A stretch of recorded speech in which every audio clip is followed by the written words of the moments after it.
everybody, I'm dietitian Deepthi. So already తమ్నెల్లో చూసుంటారు.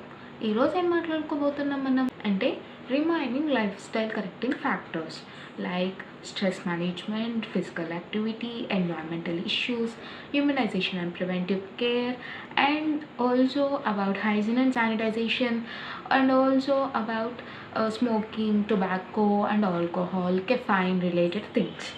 So first one is about the stress. ఈ జనరేషన్లో అయితే, ఈ జనరేషన్ అనే కాదు, ముందు జనరేషన్ వాళ్ళని తీసుకున్న ఇప్పుడు జనరేషన్లో ఎక్కువగా ఉంది. మనకి చిన్న పిల్లల కాడి నుంచి ఆల్మోస్ట్ ముసలోళ్ళ వరకు ప్రతి ఒక్కరికి స్ట్రెస్. అది ఫ్యామిలీ పరంగా కావచ్చు, సోషల్గా కావచ్చు, అలాగే ఫిజికల్గా, మెంటల్గా, ఇలా ఏదైనా స్ట్రెస్సే మనకి. సో మనం స్ట్రెస్ మేనేజ్మెంట్ అనేది ఖచ్చితంగా చేసుకోవాలి. కొంతమంది యోగా చేసి స్ట్రెస్ మేనేజ్మెంట్ చేసుకుంటారు, కొంతమంది ఫుడ్ బాగా తీసుకోవడం, దానిపైన కాన్సన్ట్రేషన్, అంటే బ్యాలెన్స్డ్ ఫుడ్ తీసుకోవడం, దానిపైన కాన్సన్ట్రేషన్ చేసి మనకి స్ట్రెస్ మేనేజ్మెంట్ అనేది చేసుకుంటుంటారు. కొంతమంది స్పిరిచువల్గా, డివోషనల్గా వెళ్ళి తీసుకుంటారు. అలాగా ఎవరికి నచ్చినట్టు వాళ్ళుగా మనం స్ట్రెస్ మేనేజ్మెంట్ అనేది మన లైఫ్లో చాలా చాలా ఇంపార్టెంట్. నెక్స్ట్ వచ్చేసరికి మనకి ఫిజికల్ యాక్టివిటీ యోగా అవ్వచ్చు, జిమ్ అవ్వచ్చు, ఎరోబిక్స్ అవ్వచ్చు, డ్యాన్స్ అవ్వచ్చు, అలాగే మసిల్ స్ట్రెంత్ ట్రైనింగ్, ఇవి కూడా ప్రతిది ఏదైనా కూడా మన బాడీ మూవ్ అవ్వాలి. కొంతమంది మేము వాకింగ్ చేస్తాము for half an hour, it's fine, half an hour is fine. So half an hour నుంచి మనం 3 hours వరకు మన డైలీ లైఫ్లో ఖచ్చితంగా ఫిజికల్ యాక్టివిటీ అనేది ఉండాలి. కొంతమంది అంటారు మాకు అస్సలు 5 minutes కూడా వాక్ చేసేకి టైం ఉండదు, చాలా పరుగుల లైఫ్లో ఉన్నాము అంటారు. నో వరీస్, ఒక్క 5 minutes కూడా లేదు అంటే బెడ్ పైన నుంచి దిగగానే ఆ బెడ్ చుట్టూరు ఒక 5 rounds వేయండి. హాయిగా ఫ్యాన్ ఆపేసుకొని, చక్కగా ఏసీ ఫ్యాన్ అన్నీ ఆపేసుకొని ఒక్క 5 rounds ఆ బెడ్ చుట్టూ తిరగండి. It's type of physical activity. Body move అవ్వాలి, మనకి చెమట పట్టాలి ఒంటికి. సో కాబట్టి physical activity is must and should in our daily life. So ఇది ఫిజికల్ యాక్టివిటీకి సంబంధించి. So tobacco, alcohol, cigarette and caffeine, ఈ 4 గురించి మాట్లాడుకుందాం. ఈ 4 గురించి మాట్లాడుకునేటప్పుడు ఏంటి, మనకి కెఫైన్ అనేది ఆల్మోస్ట్ క్యాండీస్లో ఉంటుంది, కాఫీలో ఉంటుంది. కానీ దానివల్ల మనకు వచ్చే డిసడ్వాంటేజెస్ ఏంటో తెలుసా? లేజీగా అయిపోతాం, డ్రౌజీగా ఉంటుంది, అలాగే బ్రెయిన్ ఫంక్షనింగ్ అనేది కూడా చాలా అంటే చాలా స్లోగా అయిపోతుందండి. సో కాబట్టి at most coffee, caffeine related things అన్నీ కూడా కట్ డౌన్ చేయడం మంచిది మన డే టు డే లైఫ్లో. టొబాకో, ఆల్కహాల్, సిగరెట్ స్మోకింగ్, ఇవన్నీ చిన్న పిల్లల కాడ నుంచి ముసలోళ్ళ వరకు ప్రతి ఒక్కరు సినిమాకి వెళ్తున్నారు కదా. మరి ఈ సినిమాకి వెళ్ళే ప్రతిసారి సినిమా ముందర మనకి ఏం వేస్తారు? Smoking is injurious to health, alcohol drinking is injurious to health, తాగకండి పోతారు అని. మరి ఖచ్చితంగా ఆపేయాలి కదా. So next is hygiene and sanitization. అంటే ఎలాగా? డైలీ మనం తినే వెజల్స్లో కానీ, కుకింగ్ చేసుకునే వెజల్స్లో కానీ, వీటన్నిటిలో కూడా మనం వాటిని చాలా క్లీన్గా ఉంచుకోవడం, ఎవ్రీ టైం వాష్ చేసుకోవడం, తినే ముందర మన హ్యాండ్స్ని వాష్ చేసుకోవడం. COVID-19 అప్పుడు మనకి వాషింగ్ మీద ఒక ప్రోగ్రామ్ ఉండేది, ఒక యాడ్ వచ్చేది.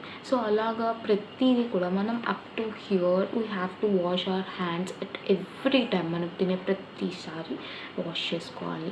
అండ్ ఇంకొకటి ఏంటి అంటే, మనం తినే ఫుడ్కే కాదండి, మనం ఉండే ఇల్లు కూడా చాలా క్లీన్గా పెట్టుకోవాలి. ఇప్పుడు ఇల్లు కానీ, ఇంట్లో వస్తువుల పైన వేసే క్లాత్స్ కానీ, డస్ట్ కానీ, ప్రతిదీ కూడా మనం చాలా క్లీన్గా ఉంచుకోవాలి. సో ద నెక్స్ట్ ఏంటి అంటే మనకి ఎన్వైరన్మెంటల్ ఇష్యూస్ అనమాట. ఎన్వైరన్మెంటల్ ఇష్యూస్ మన లైఫ్ స్టైల్ని ఎలాగా కరెక్ట్ చేస్తుంది అంటే, మనం ఉండే ఎన్వైరన్మెంట్ ఇస్ ఎలాగా ఉండాలి అంటే అది ఒక బెస్ట్ ఎన్వైరన్మెంట్ అయి ఉండాలి. లైక్ ఫ్రెండ్లీ నైబర్స్ ఉండాలి, అలాగే మనం ఉండే ఎన్వైరన్మెంట్ని బట్టి కూడా మన మూడ్ చేంజ్ అవుతూ ఉంటుందన్నమాట.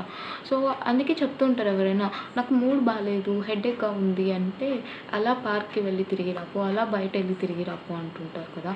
సో అలాగే మన ఎన్వైరన్మెంట్ కూడా మనకి చాలా యూజ్ ఉంటుంది లైఫ్ స్టైల్ కరెక్టింగ్ ఫ్యాక్టర్స్‌లో. So immunization and preventive care. Immunization అంటే ఏంటి? మనం చిన్నప్పటి నుంచి కూడా బేబీస్‌కి కూడా మనం వ్యాక్సిన్స్ ఏపిస్తాం. అలాగే లాస్ట్ కోవిడ్-19 సిట్యుయేషన్ చూసారు అంటే, కోవిడ్-19 సిట్యుయేషన్‌లో కూడా ప్రతి ఒక్కరు 2 డోసెస్ ఆఫ్ వ్యాక్సినేషన్ చేసుకున్నారు. అది కోవిషీల్డ్ అవ్వచ్చు, కోవాక్సిన్ అవ్వచ్చు. 2 డోసెస్ ఆఫ్ వ్యాక్సినేషన్ అనేది జరిగింది. సో అంటే వ్యాక్సిన్ ఏసుకోవడం వల్ల ఏంటి అంటే, మన ఇమ్యూన్ సిస్టమ్ అనేది యాంటీబాడీస్‌ని ఫైట్ చేయడానికి పెట్టుకుంటుందనమాట. సో అలాగా మనం ఇమ్యునైజేషన్ అనేది ఖచ్చితంగా చేసుకోవాలి. కొంతమంది 3 డోసెస్ ఆఫ్ వ్యాక్సిన్ కూడా వేసుకున్నారు. దానివల్ల ఎటువంటి డేంజర్ అయితే లేదు. బట్ ఇట్స్ వేసుకోవడం 3 డోసెస్ ఆఫ్ వ్యాక్సినేషన్ అనేది. అలాగే నాట్ ఓన్లీ ఫర్ కోవిడ్-19 ప్రతి ఒక్క దానికి అలా వ్యాక్సిన్ వేసుకోవాలి మనం ఖచ్చితంగా. సో అలాగా కోవిడ్-19కే కాదు, అలా మనం ప్రతి వాటికి వేసుకోవాలి. లైక్ చిన్నప్పటి నుంచి బీసీజీ అని చెప్పేసి ఇలా చాలా వ్యాక్సిన్స్ వేసుకుంటాం, పోలియోకి ఇలా.